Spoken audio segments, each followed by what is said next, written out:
여러분들 현재 여러분들의 삶에 있어서 가장 중요한 일을 하나씩 생각해 보면 어떤 것들이 있으십니까?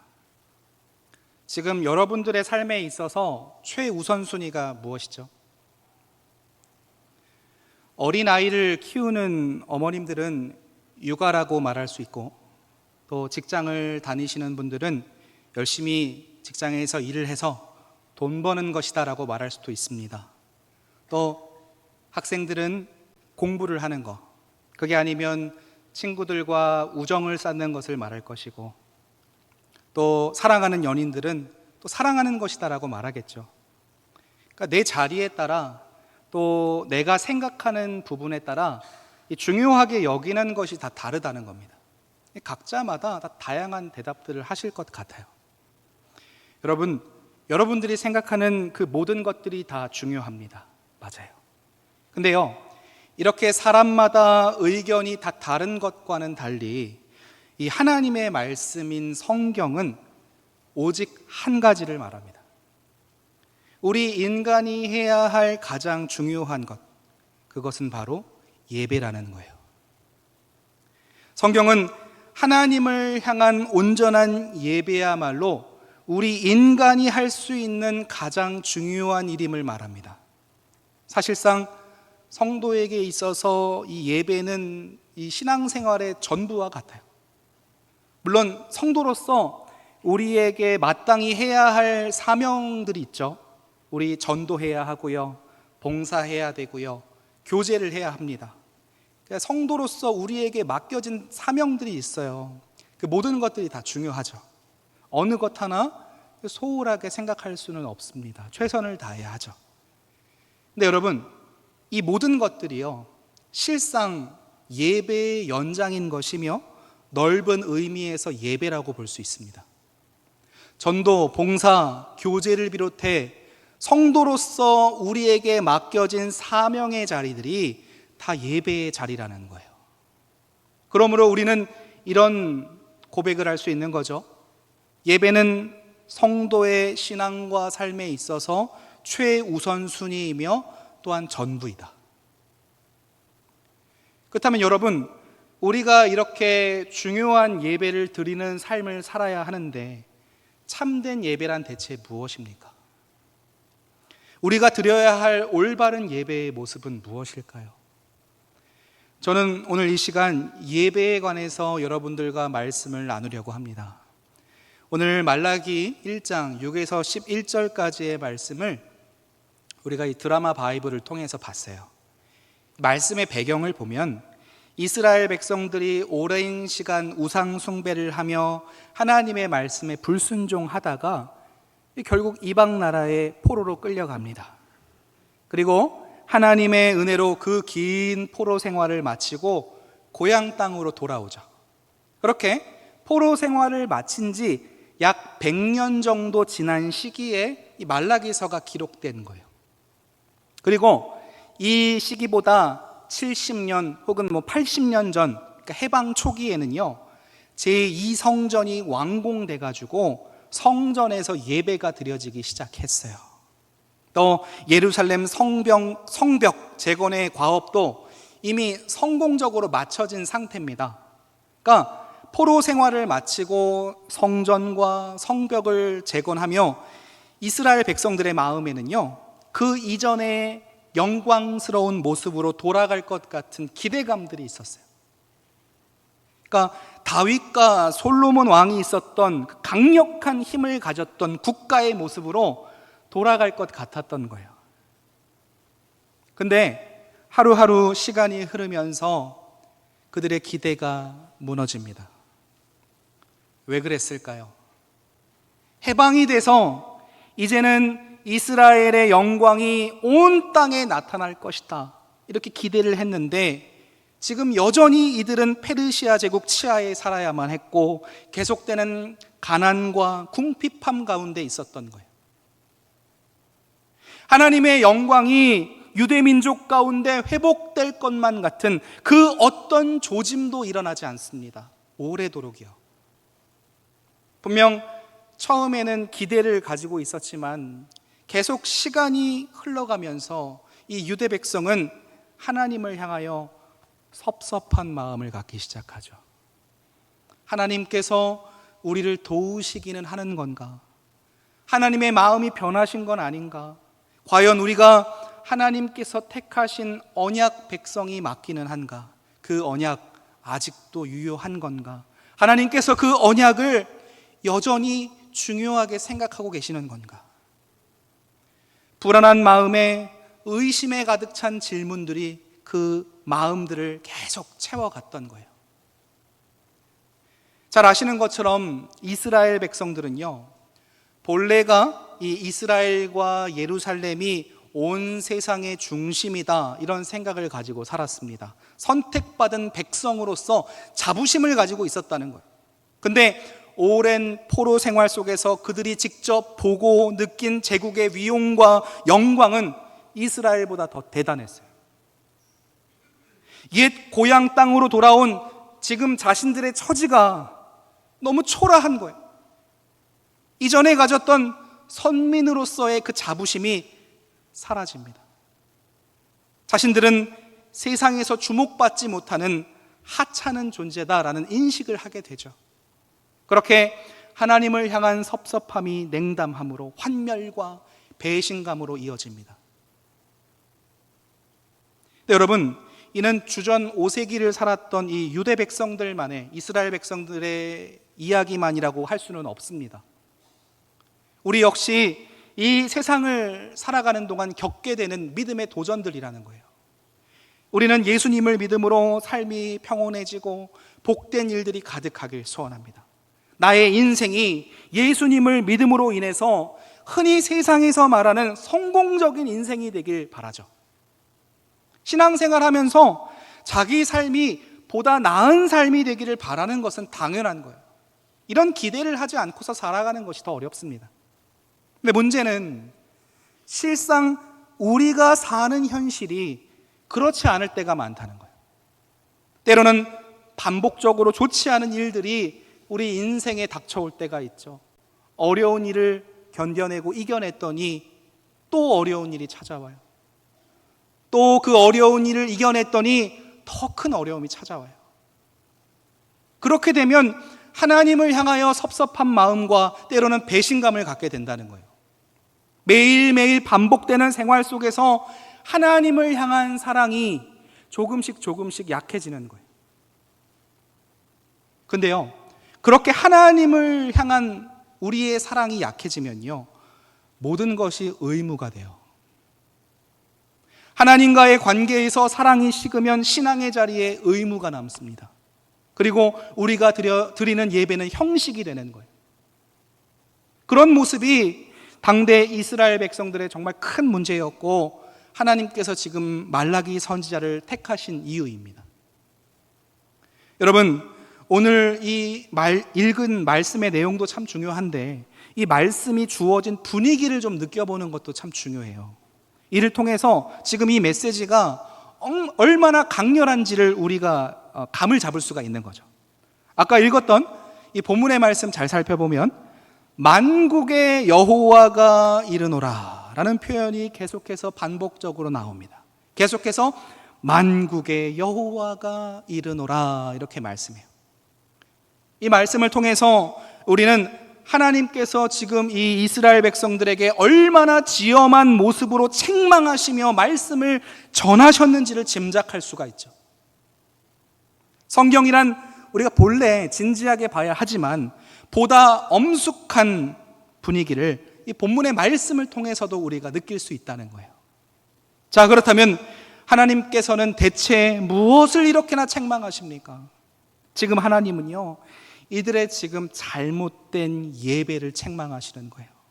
하나님은 지금 말라기 선지자를 통해서 이스라엘 백성들, 특별히는 백성들을 인도할 제사장들이 얼마나 잘못된 예배의 관행에 젖어 있는지를 조목조목 지적하고 있어요.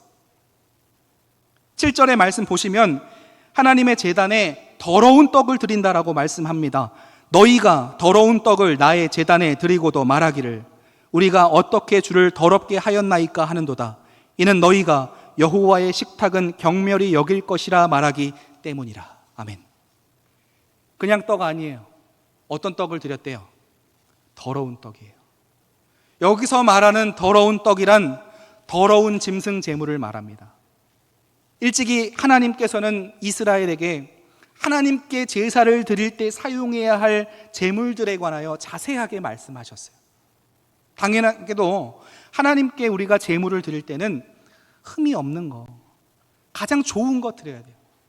근데 지금 이스라엘 백성들은 이런 좋은 제물이 아니라 눈먼 것, 다리 저는 것, 병든 것을 드렸대요. 이런 것들은 어차피 죽을 것들이며 어차피 이스라엘 백성들이 쓰지 못하고 버릴 것들입니다. 때문에 실상 하나님께 이것을 바쳤다라고 말하기보다 자신들이 더 이상 쓰지 않을 것을 하나님께 처리했다라고 말하는 것이 맞겠죠. 좋은 것 중에 좋은 것을 골라가지고 하나님께 드린 것이 아니라 나쁜 것 중에서도 가장 나쁜 것만 골라서 하나님께 처리했어요. 그리고는 나는 하나님께 예배 드렸다. 나는 내가 할 일 다 했다. 이런 생각하며 자기 위로를 삼았다는 겁니다. 요즘 이런 모습을 우리가 예배 때 찾아보기 어렵지만 예전에 굉장히 보수적인 교회를 가보면 지금 우리들의 모습과 상당히 다른 부분들을 보게 되는데요. 요즘 대다수 교회 성도님들이 헌금을 온라인으로 합니다. 계좌 이체하죠. 헌금을 우리가 이제 잘 가지고 다니지 않기 때문에 이런 상황들이 있어요. 이게 형식의 차이인 것이지 문제가 될 건 없습니다. 근데 과거에는요, 이런 시스템도 시스템이지만 이렇게 헌금을 한다는 건 상상할 수 없었어요. 그래서 생각나는 것이 예배 시간에 드리는 헌금을 헌돈으로 하지 않았어요. 은행에서 찾은 새 돈으로 헌금을 하거나 혹 그 헌금이 구겨져 있다면 다리미로 돈을 빳빳하게 펴가지고 헌금했어요. 또 주일 전에 뭐 합니까? 목욕탕 가가지고 몸을 깨끗이 씻어요. 또 주일날에는요, 자기 육신의 만족을 위한 돈도 쓰지 않아요. 주일날 그냥 뭐 내가 먹고 싶은 거 먹고 가고 싶은 데 가서 돈 쓰면 정말 큰일이라도 날 것 같았어요. 이 자리 가운데 과거 일명 이런 보수적인 교회를 다니셨던 분들, 이런 예배의 모습들, 성도님들의 모습을 기억하실 겁니다. 근데 여러분, 왜 이렇게 예배 드립니까? 이렇게 예배를 준비하는 것이 힘들지 않았을까요? 귀찮기도 하고요. 굳이 힘들고 귀찮은데 왜 이렇게 예배 드립니까? 의미가 뭐죠? 이렇게까지 예배를 준비해서 드렸던 이유는요, 하나님 앞에 조금이라도 온전한 모습으로 예배를 드리기 위한 성도들 나름의 방법이었던 거예요.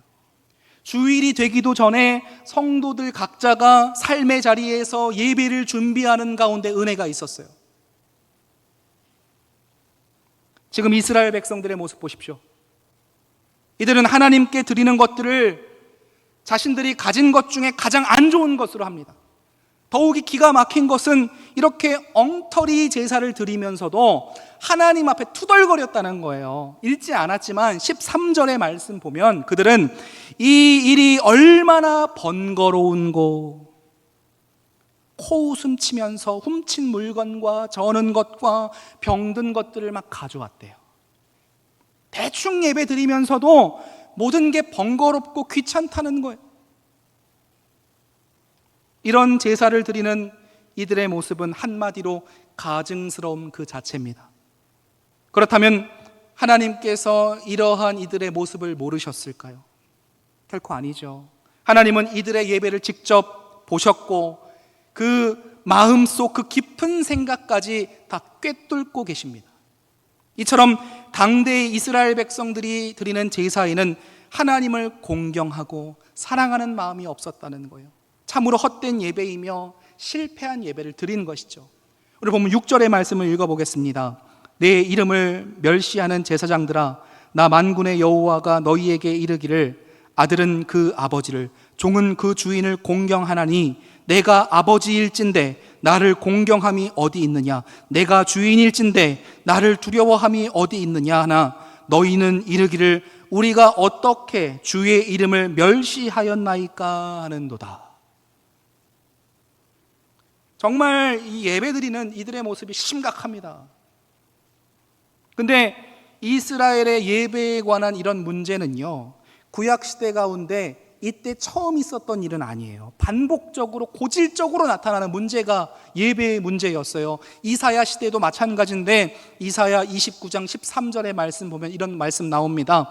주께서 이르시되 이 백성이 입으로는 나를 가까이하며 입술로는 나를 공경하나 그들의 마음은 내게서 멀리 떠났나니 그들이 나를 경외함은 사람의 계명으로 가르침을 받았을 뿐이라. 성도 여러분, 진실된 마음이 없는 신앙과 예배는 하나님을 슬프게 하며 또 분노하게 하게 되어 있습니다. 하나님께서 이런 예배를 받으십니까? 결코 아니죠. 정말 황당한 거, 이렇게 해놓고도 하나님 앞에 은혜와 복을 받고 싶어 하는 이들의 모습이에요. 그러니까 자신들의 문제가 뭔지 모르고 있어요. 그런 모습 보면서 하나님께서 탄식하십니다. 그러면서 그들을 향하여 뭐라고 말씀하시는지 9절에 보면 만군의 여호와가 이르노라 너희는 나 하나님께 은혜를 구하면서 우리를 불쌍히 여기소서 하여 보라. 너희가 이같이 행하였으니 내가 너희 중 하나인들 받겠느냐. 구약 이스라엘 백성들의 실패의 원인이 여기 있습니다. 그들은 겉으로 볼 때 예배를 드렸습니다. 예배 때마다 모이기를 힘썼어요. 근데 그들이 드렸던 것은 형식적인 예배였습니다. 외식적인 예배, 타성에 젖은 예배, 억지로 하는 예배, 성의가 없는 예배였어요. 한마디로 이들의 예배는 하나님께서 도저히 받으실 수가 없는 예배, 철저하게 예배의 실패자들입니다. 결국 하나님은 그들의 예배를 거절하시고 그들 자신조차 거부하시죠. 9절 하반절에 하나님께서 뭐라고 반문하세요? 내가 너희 중 하나인들 받겠느냐. 이스라엘은 잘못된 이 예배로 인해서 하나님과의 관계가 틀어졌고 하나님의 은혜의 복이 임하지 않았습니다. 마침내 그들은 망할 수밖에 없었어요. 생각해 보십시오. 하나님께 거부당한 인생이 어떻게 잘 살 수가 있습니까? 결국 구약 이스라엘 백성들 비극적인 결과를 맞이하는 거예요. 자, 그렇다면 여러분, 하나님께서 기뻐 받으시는 온전한 예배란 어떤 예배를 말할까요? 우리가 드려야 할 예배가 무엇입니까? 말라기 선지자는 이렇게 지금의 이스라엘 백성들이 실패할지라도 하나님께서 장차 오실 메시아 곧 예수 그리스도를 통하여 새 백성을 일으키실 것을 예언합니다. 선지자는 그들이 예수 그리스도로 인하여 하나님 앞에 온전한 예배를 드릴 수 있을 것임을 또 예언하고 있어요. 그리고 그렇게 시간이 흐릅니다. 시간이 흘러 약속했던 예수 그리스도가 오시죠. 예수 그리스도의 탄생 이후에 예배의 형식이 바뀌어요. 구약시대, 즉 예수님께서 이 땅에 오시기 전에는 정해진 성전에서 짐승으로 제사 드리는 것이 예배였습니다. 근데 예수님께서 오시고 난 후에는 장소와 시간을 초월해서 영이신 하나님 앞에 우리 자신을 드리는 게 예배라는 거예요. 우리는 마음을 드려야 됩니다. 우리의 마음을 드리는 것이 참 예배가 된다는 것인데 예수님께서 요한복음 4장 23절에서 이런 말씀을 하십니다. 아버지께 참되게 예배하는 자들은 영과 진리로 예배할 때가 오나니 곧 이때라. 아버지께서는 자기에게 이렇게 예배하는 자들을 찾으시느니라. 아멘. 주님께서는 참된 예배란 하나님께 우리의 마음을 드리는 것이다, 이렇게 말씀하세요. 그럼 마음을 다해서 드리는 예배는 또 뭡니까? 어떻게 하는 거죠? 여러분, 우리를 구원하여 주신 주님의 은혜를 생각하면 진심으로 마음을 다한 예배를 드릴 수밖에 없어요. 생각해 보십시오. 우리는 죽을 수밖에 없는 죄인들이었습니다. 최초 인류의 죄로 인해서 그 어떤 방법으로도 지옥에 갈 수밖에 없는 존재가 우리였어요. 아무리 세상에서 어려운 사람들을 돕기 위해서 우리 자신을 희생하는 삶을 살아간다 할지라도 그것은 구원의 방법이 될 수 없습니다. 근데 예수님께서 이러한 우리를 불쌍하게 생각하시고 사랑하사 친히 이 땅에 오신 거예요. 예수님께서 우리를 위해 우리의 이 모든 죄를 지시고 십자가에 달려 돌아가셨습니다. 그리고 사흘 만에 부활하셨어요. 이제 우리가 이 사실, 이 예수 그리스도를 믿기만 하면 이 구원을 얻게 되는 것이죠. 이 사실, 이 은혜, 이것을 가슴에 깊이 새기는 삶을 살아가면 하나님을 향한 예배에 우리의 마음이 있지 않을 수가 없다는 거예요. 구원의 사실을 우리가 믿는다 하지만 때때로 잊어버리고 사는 것이 우리의 연약함 아닙니까? 때문에 우리는 끊임없이 이 예수님의 사랑을 기억하기 위한 노력을 해야 한다는 거예요. 우리 안에 그러한 노력들이 계속해서 필요합니다. 성도인 우리가 이러한 사실을 분명히 인지하고 살 때 하나님을 향한 마음에서 우러나오는 회개와 찬양과 감사를 드릴 수가 있다는 거죠.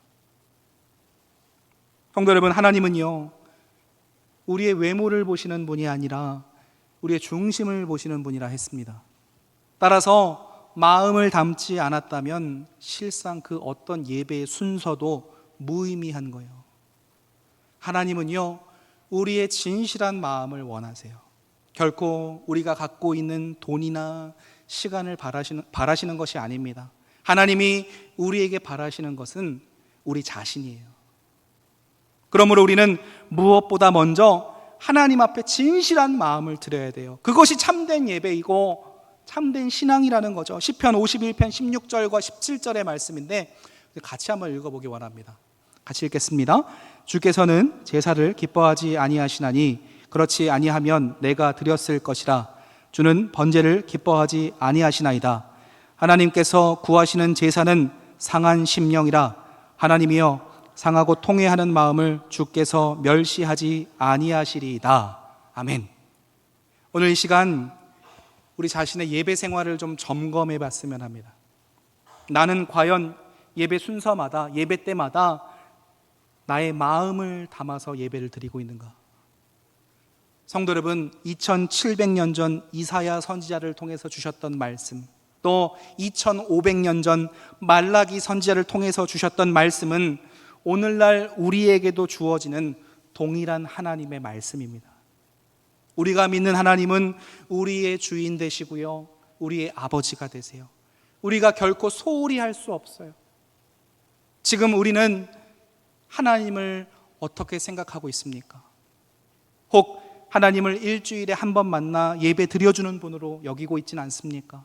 바쁜 힘든 일상 속에서 까맣게 하나님을 잊고 살다가 주일날 교회에 나와서만 하나님을 생각하고 주일 예배를 드렸으니까 하나님께서 복 주셔야 한다, 당당하게 말하고 있지는 않습니까? 여러분, 우리는 예배를 드릴 때마다 나는 이 예배로 인해서 살 수도 있고 죽을 수도 있다라는 것을 생각해야 돼요. 매주 드리는 예배 가운데 오늘도 그저 한 번의 예배를 드리는구나, 이렇게 생각해서는 안 됩니다. 이 예배가 나의 마지막 예배가 될 수도 있고, 이 예배가 하나님께서 가장 기뻐 받으시는 예배가 될 수 있다, 이런 생각을 해야 돼요. 우리가 너무 잘난 게 많아가지고 하나님께 찬양 드리고, 우리가 아는 게 너무 많아가지고 하나님께 기도하는 것 아닙니다. 우리가 돈이 많아서 하나님께 헌금하는 것도 아니죠. 우리의 아버지 되시는 하나님께, 나의 전부를 드려도 아깝지 않은 하나님께 우리가 기쁨으로, 감사로 예배를 드려야 한다는 거예요. 이스라엘 백성들처럼요, 예배 드려줬으니까 하나님께서 내게 복 주시고 내 가족에도 건강 주시고 내 사업도 직장도 잘 되게 해주셔야 합니다. 흥정할 수 없어요. 하나님께 예배 드려줬으니 하나님은 나에게 좋은 것 주셔야 합니다. 청구서를 요청할 수 없어요. 어느 미국 초등학교의 한 1학년 아이가 자기 엄마 화장대 위에 청구서 비슷한 글을 하나 적어서 써놨어요. 뭐라고 써있겠어요? 엄마 없을 때 동생 봐준 값 $1, 방 청소한 값 $1, 아빠 구두 닦아준 값 $1, 엄마 심부름한 값 $1, 수학시험 100점 받은 것 1달러, 총 5달러. 그리고 밑에 엄마 내일까지 꼭 주시기를 바랍니다. 당돌하죠. 근데 이 아이가 학교에 갔다가 돌아오니까 책상 위에 5달러가 없고 어머니의 또 편지가 있어요. 이 편지에 뭐라고 써 있냐면, 아들아, 너를 내 뱃속에 넣고 10달 동안 고생한 것 공짜, 7년 동안 먹여주고 입혀주고 재워준 것 공짜, 너가 아팠을 때 너를 업고 어두운 밤길을 달려가 응급실에 데리고 간 것 공짜, 너가 놀다가 윗집 유리창을 깨뜨렸을 때 물어준 것 공짜, 앞으로 너에게 들어갈 학비 모두 공짜. 그리고 밑에 이렇게 쓰여 있습니다. 아들아, 나는 너에게 청구할 것이 하나도 없단다. 엄마는 너를 사랑한다. 지금 우리는 어떤 마음으로 예배를 드리고 있습니까? 혹 이 초등학교 1학년 이 아이와 같은 마음으로 하나님 앞에 나오진 않았습니까? 여러분, 하나님의 말씀, 이 성경이 우리에게 가르치는 불변의 진리가 있어요. 기억하십시오. 예배가 무너지면 우리의 삶이 무너집니다. 하나님께서 예배를 받지 않으신 결과를 창세기에서 가인이 그 삶으로 잘 보여주죠. 동생 아벨의 예배는 하나님께서 기뻐 받으셨지만 형 가인의 예배는 하나님이 받지 않았어요. 단순히 예배를 받지 않은 것 아니고 가인의 삶이 실패자가 되어버렸습니다.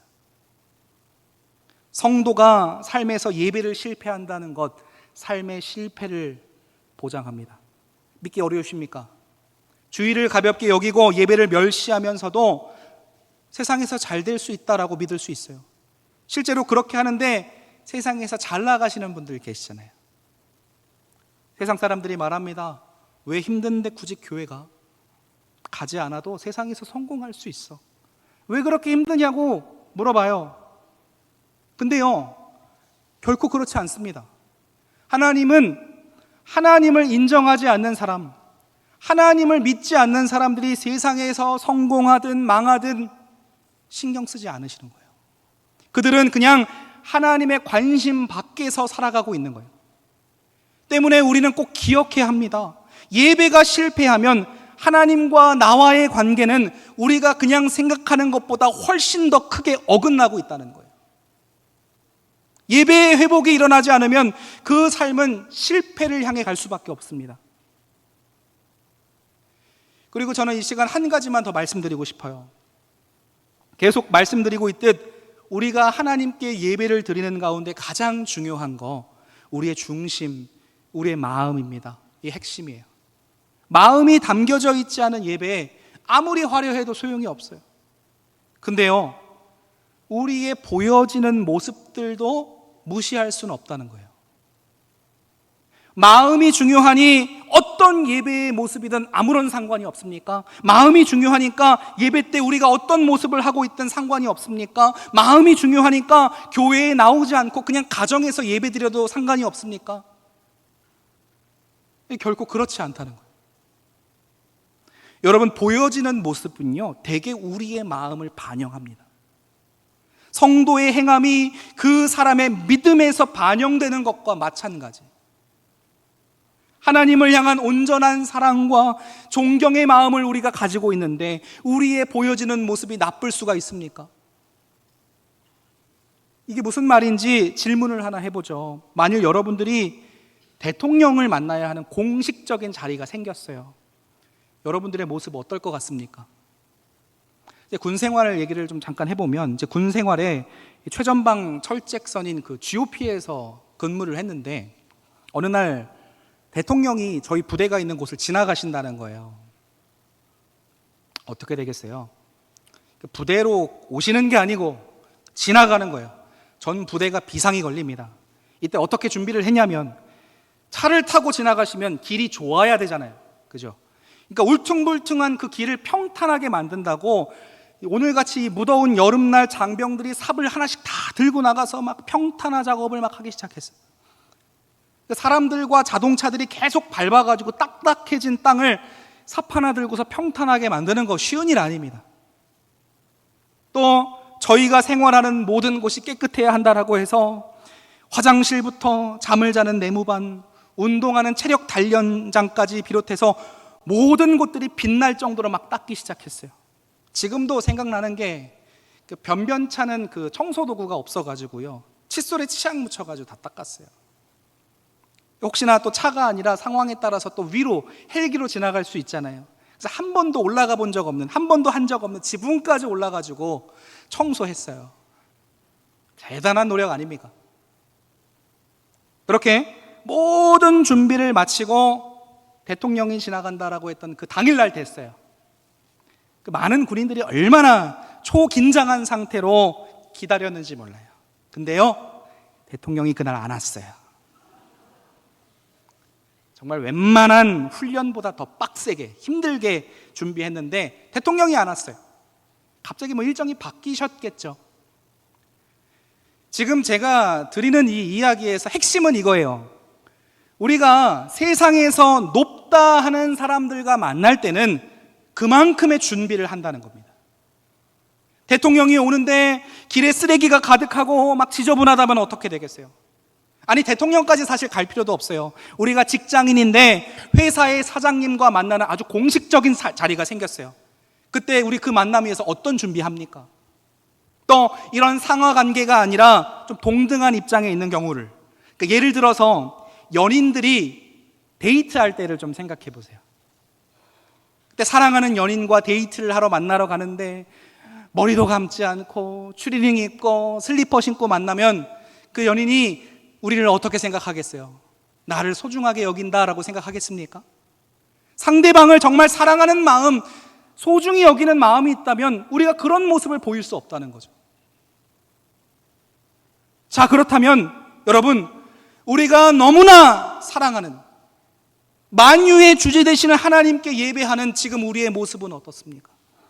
세상 사람들이 볼 때조차 불쾌하게 여길 만한 모습으로 예배를 드리고 있지 않은지 우리는 예배자로서 우리의 모습을 볼 수 있어야 돼요. 예배를 드림에 있어서 우리의 마음, 중심 너무나 중요하지만 하나님 앞에 거룩한 예배자로 서기 위한 우리 개개인들의 노력들이 필요하다는 겁니다.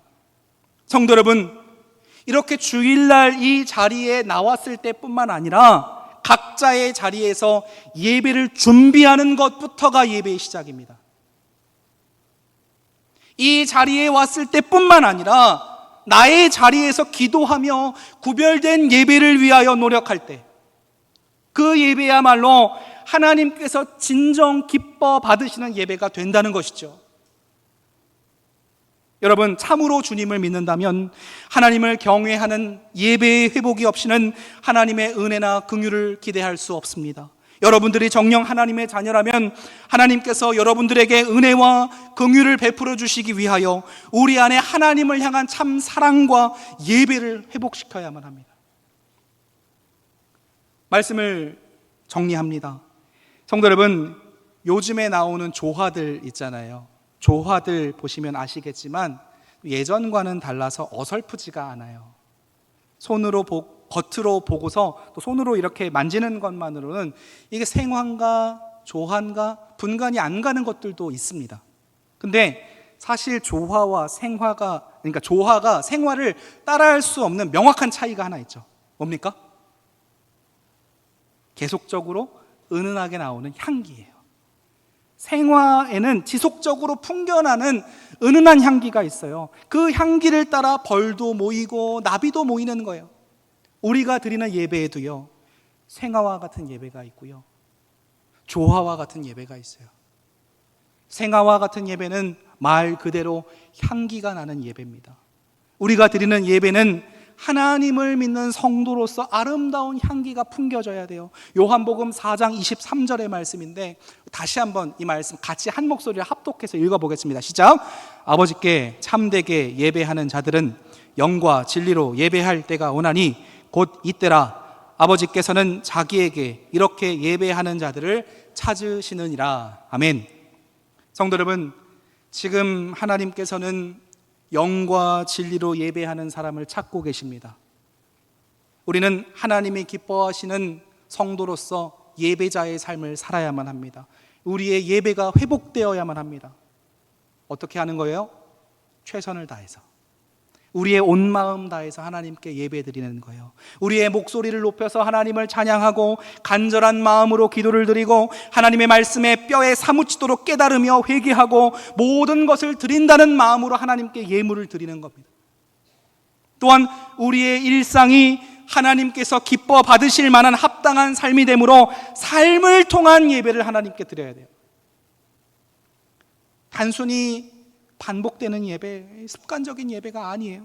하루하루 내 예배 때마다 나를 구원하여 주신 하나님께 감격하여 예배를 드리고 그 예배로 인하여 하나님을 기쁘게 하는 저와 여러분 되길 소원합니다. 꼭 그렇게 우리의 삶의 예배가 회복되어서 하나님을 기쁘시게 하는 저와 여러분들의 복된 삶이 되시기를 간절히 축원합니다.